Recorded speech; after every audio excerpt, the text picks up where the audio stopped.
Hello everyone, student corner চ্যানেলে সকলকে স্বাগত জানাই।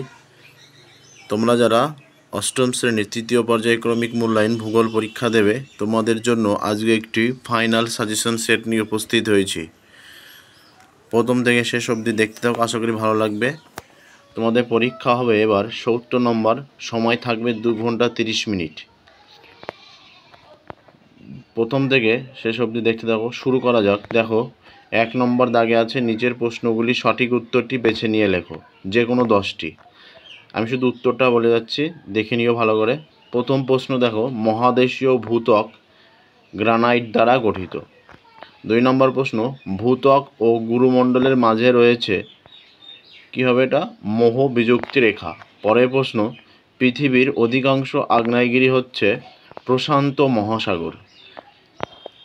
4 নম্বর প্রশ্ন দেখো, যে সীমানা বরাবর দুটি পাত পরস্পর থেকে দূরে সরে যায় তাকে বলা হয়, কি বলা হয়, অপসারী বলা হয়। পরের প্রশ্ন, মাঝারি উচ্চতায় যে মেঘ একটানা বৃষ্টিপাতের পূর্বাভাস দেয় তা হলো অল্টোস্ট্রাস। পরের প্রশ্ন, শীতকালীন বৃষ্টিপাতের দেশ বলা হয় ভূমধ্যসাগরীয়কে। পরের প্রশ্ন, 4 o'clock রেইন কোথায় দেখা যায়, এটা হবে কি, নিরক্ষীয় জলবায়ুতে। পরের প্রশ্ন, অস্ট্রেলিয়ায় নাতিশীতোষ্ণ তৃণভূমি অঞ্চলকে কি বলা হয়, ডাউনস। পরের প্রশ্ন, পৃথিবীর বৃহত্তম প্রবাল প্রাচীর দ্বীপ হল গ্রেট ব্যারিয়ার রিফ। পরের প্রশ্ন, 1992 সালে আর্থ সামিট হয়েছিল রিও ডি জেনেরিওতে। এবার 2 নম্বর দাগে নিচের প্রশ্নগুলি পূর্ণ বাক্যে উত্তর লেখো, যে কোনো 10টি। প্রথম প্রশ্ন দেখো, ভূপৃষ্ঠ থেকে কেন্দ্রের দূরত্ব 6370 কিমি। পরের প্রশ্ন, পশ্চিমবঙ্গে কোথায় উষ্ণ প্রশ্নবন দেখা যায়, উত্তর হবে পশ্চিমবঙ্গে বীরভূম জেলায় বক্রেশ্বরে উষ্ণ প্রশ্নবন দেখা যায়। পরের প্রশ্ন, আয়ন বায়ুর অপর নাম কি, আয়ন বায়ুর অপর নাম বাণিজ্য বায়ু। পরের প্রশ্ন, পৃথিবীর উচ্চতম হ্রদের নাম কি, পৃথিবীর উচ্চতম হ্রদের নাম হলো ওজোস ডেল সালাডা। পরের প্রশ্ন, কোন শহরকে রূপোর শহর বলা হয়, রূপোর শহর বলা হয় ব্রোকেন হিলকে রূপোর শহর বলা হয়। পরের প্রশ্ন, পৃথিবীর গভীরতম খাতটির নাম কি, পৃথিবীর গভীরতম খাতটির নাম মারিয়ানা খাত। পরের প্রশ্ন, তুন্দ্রা অঞ্চলের মানুষের তৈরি তাঁবুর নাম কি, তুন্দ্রা অঞ্চলে মানুষের তৈরি তাঁবুর নাম হলো ইগলো। পরের প্রশ্ন, ইউক্রেনে কোথায় কত সালে পরমাণু দুর্ঘটনা ঘটে, 1986 সালে 26শে এপ্রিল চেরনোবিলে। পরের প্রশ্ন, পৃথিবীর দীর্ঘতম পর্বতমালাটির নাম কি, আন্দিজ। পরের প্রশ্ন দেখো, বাম্পি ক্লাউড কোন মেঘকে বলা হয়, কিউমুলোনিম্বাসকে বলা হয়। 3 নম্বর দাগে দেখো, নিচের প্রশ্নগুলি শূন্যস্থান পূরণ করো, যে কোনো 5টি। প্রথম প্রশ্ন, ব্রাজিলের উচ্চভূমির সর্বোচ্চ শৃঙ্গের নাম কি, পিকো ডো বাইন্ডারা। পরের প্রশ্ন, জলকণা ও তুষারকণার আংশিক মিশ্রিত রূপ হলো স্লিট। পরের প্রশ্ন, পৃথিবীর উচ্চতম সক্রিয় আগ্নেয়গিরি নাম হচ্ছে ওজোস ডেল সালাডা। পরের প্রশ্ন, পৃথিবীর শ্রেষ্ঠ ময়দা উৎপাদন কেন্দ্রের নাম হচ্ছে বাফেলো। পরের প্রশ্ন, চুনাপাথর থেকে রূপান্তরিত শিলাটি হলো মার্বেল। 4 নম্বর দাগে দেখো, শুদ্ধ ও অশুদ্ধ লেখো। প্রথম প্রশ্ন, নিরক্ষীয় জলবায়ু অঞ্চলে বার্ষিক উষ্ণতার প্রসার অত্যন্ত কম থাকে, শুদ্ধ। পরের প্রশ্ন, পরিবেশ বান্ধব উন্নয়নশীল অস্থিতিশীল উন্নয়ন হলো শুদ্ধ। পরের প্রশ্ন, চিপকো আন্দোলন 1972 সালে হয়েছিল, অশুদ্ধ। পরের প্রশ্ন, অ্যাস্থেনোস্ফিয়ার শব্দের অর্থ কি, দুর্বল স্তর, শুদ্ধ। এবার বাম স্তম্ভ ও ডান স্তম্ভ মেলাও, যে কোনো 5টি। প্রথমে দেখো, শেল,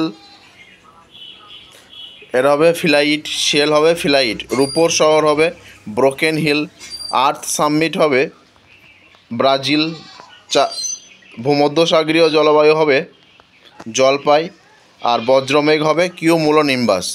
এবার 6 নম্বর দাগে প্রত্যেকটির মান 2 করে। আয়ন বায়ুকে বাণিজ্য বায়ু বলা হয় কেন, উত্তরটি দেখে নাও। আয়ন বায়ুর ইংরেজির নাম ট্রেড উইন্ড, যার অর্থ বাণিজ্য বায়ু। ক্রান্তীয় উচ্চচাপ বলয় থেকে নিরক্ষীয় নিম্নচাপ বলয় দিকে উভয় গোলার্ধে 5 ডিগ্রি থেকে 25 ডিগ্রি অক্ষাংশের মধ্যে সারা বছর নিয়মিত ও নির্দিষ্ট পথে নির্দিষ্ট গতিতে একই দিকে আয়ন বায়ু প্রভাবিত হয়। তাই প্রাচীনকালে এই বায়ুপ্রবাহের পথ ধরে নাবিকরা পালতোলা জাহাজ করে বাণিজ্য করত, তাই এই বায়ুকে বাণিজ্য বায়ু নামকরণ করা হয়।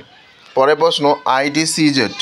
আইটিসিজেড হচ্ছে ইন্টারনাল ট্রপিক্যাল কনভারেন্স জোন এর অর্থ হলো আন্তঃক্রান্তীয় অভিসরণ অঞ্চল। কর্কটীয় ও মকরীয় উচ্চচাপ বলয় থেকে যথাক্রমে উত্তর পূর্ব আয়নবায়ু ও দক্ষিণ পূর্ব আয়নবায়ু সারা বছর নিয়মিতভাবে নিরক্ষীয় নিম্নচাপ বলয়ের দিকে প্রভাবিত হয়, পরস্পরে মিলিত হয়। এই দুই বায়ুর মিলন অঞ্চলকে আন্তঃক্রান্তীয় অভিসরণ অঞ্চল বলে বা ITCZ। পরের প্রশ্ন দেখো, ইগলু কি? তুন্দ্রা অঞ্চলের অধিবাসী বিশেষত এস্কিমোরা শীতকালে তুষারপাত ও তুষার ঝড়ের প্রকোপ থেকে বাঁচতে কঠিন বরফের চাইকে ইটের মতো চৌকো চৌকো করে ভেঙে তা দিয়ে গম্বুজের মতো বা উল্টানো বাটির মতো এক ধরনের ঘর তৈরি করে। এই ঘরকে ইগলু বলা হয়। এস্কিমো ভাষায় ইগলু শব্দের অর্থ গৃহ। পরের প্রশ্ন, টিউপিক কি? টিউপিক হচ্ছে তুন্দ্রা অঞ্চলে গ্রীষ্মকালে বরফ গলতে শুরু করে, তাই বরফের তৈরি ইগলুতে বাস করা যায় না। সেজন্য এখানকার অধিবাসীরা শিল মাছ ও জীবজন্তুর চামড়া দিয়ে এক প্রকার তাঁবু তৈরি করে বাস করে। এই তাঁবুগুলি টিউপিক নামে পরিচিত। গ্রীষ্মকালে বরফ গলা জলে ভেসে আসা কাঠ ও তিমি মাছের পাঁজরের বড় হাড় দিয়ে এই তাঁবুর কাঠামো তৈরি হয়। এই তাঁবুর আচ্ছাদন তৈরি করতে প্রায় 50-60টি শিল মাছের চামড়া সেলাই করতে হয়। এবার মান 3-এর যে কোনো 3টে। প্রথম প্রশ্ন দেখো, আর্টেজীয় কূপ কি? আর্টেজীয় কূপ হচ্ছে প্রাকৃতিক পরিবেশ থেকে ভূগর্ভস্থ জল সংগ্রহের এক বিশেষ মাধ্যম হলো আর্টেজীয় কূপ। অস্ট্রেলিয়ার কার্পেন্টিয়ার নিম্নভূমি অঞ্চলে এই কূপ দেখা যায়। ভাঁজযুক্ত অর্ধচন্দ্রাকার শিলাগঠিত অঞ্চলে দুটি অপ্রবেশ্য শিলাস্তরের মধ্যবর্তী অংশে কোনো প্রবেশ্য শিলাস্তর থাকলে এবং তাদের প্রান্তদেশ ভূপৃষ্ঠ উন্মুক্ত থাকলে ওই শিলাস্তর বৃষ্টির জল সঞ্চিত হয়। প্রবেশ্য ও শিলাস্তরের জল প্রবেশ করে, কিন্তু উপরে ও নিচে অপ্রবেশ্য শিলাস্তর থাকায় এই জল অন্য কোথাও যেতে পারে না এবং প্রবল চাপে থাকে। এই অবস্থায় অপ্রবেশ্য শিলার মধ্যে দিয়ে প্রবেশ্য স্তর পর্যন্ত কূপ খনন করলে পাম্পের সাহায্য ছাড়াই জল সহজেই ভূপৃষ্ঠের ওপরে ফোয়ারার মতো উঠে আসে। পরের প্রশ্ন, পরিবেশের অবনমন কি? পরিবেশের অবনমন হচ্ছে প্রকৃতির নেতিবাচক ক্রিয়াকলাপ এবং মানুষের অবিবেচনাপ্রসূত যথেচ্ছা কার্যাবলীর ফলে পরিবেশের গুণমান হ্রাস পেয়ে এমন এক অবস্থার সৃষ্টি হচ্ছে যে পরিবেশের ভারসাম্য ও সহন ক্ষমতা নষ্ট হচ্ছে।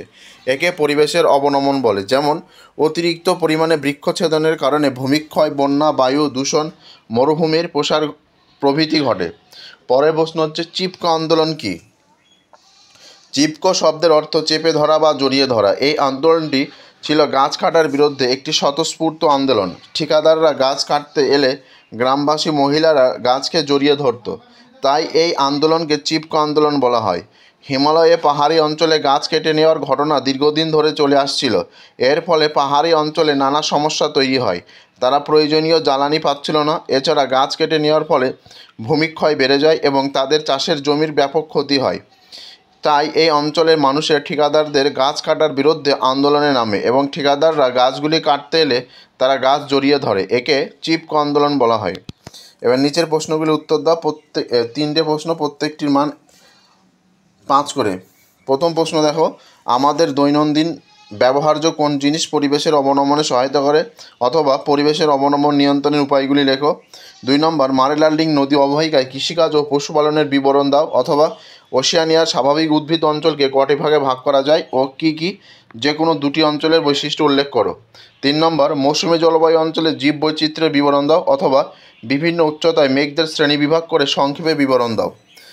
আজকে ভিডিও এই পর্যন্ত। ভিডিওটি ভালো লেগে থাকলে অবশ্যই লাইক, কমেন্ট, শেয়ার করবে। আর চ্যানেলে নতুন হয়ে থাকলে অবশ্যই চ্যানেল সাবস্ক্রাইব করবে। ধন্যবাদ। পরবর্তী কোনো একটি নতুন ভিডিওতে দেখা হচ্ছে। ততক্ষণ ভালো থেকে সুস্থ থেকো।